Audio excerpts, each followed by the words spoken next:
नांदेडमधील महायुतीचे नगरसेवक गोव्यामध्ये पार्टी करतायत। नगरसेवकांची गोव्यातील मौज मस्तीची रील सध्या व्हायरल झाली आहे। नगरसेवकांच्या या रीलवर विरोधकांनी मात्र आता आक्रमक भूमिका घेतली आहे। नियमांचा भंग झाला असल्यास आयोगाकडे तक्रार करणार असल्याचं देखील आता सांगितलं जात आहे।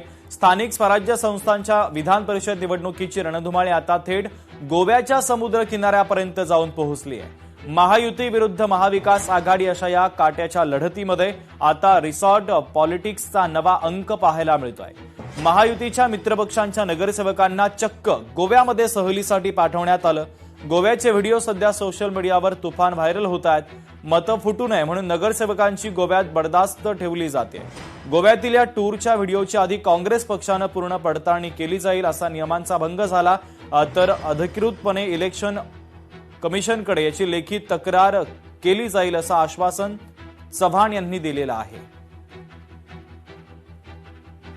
म्हणल्याप्रमाणे आपण बघू शकता की या ठिकाणी लोकशाही कुठेतरी लुप्त होत चाललेली आहे। लोकशाहीमध्ये असे प्रकार होणं म्हणजे लोकांची थट्टा केल्यासारखी आहे। जो कोणी जबाबदार पदाधिकारी असतील जे लोकांची कामं करण्यासाठी निवडून दिले त्यांनी जबाबदारीनं वागलं पाहिजे। काँग्रेस निश्चितच जर आम्हाला त्याची तपासणी करू आम्ही त्या व्हिडिओची आणि आम्हाला जर गॅरंटी वाटलं खरंच आहे तर निश्चितच त्याच्याविषयी आम्ही तक्रार करू। लोकशाही मराठी ऐका, पहा, जागरूक रहा।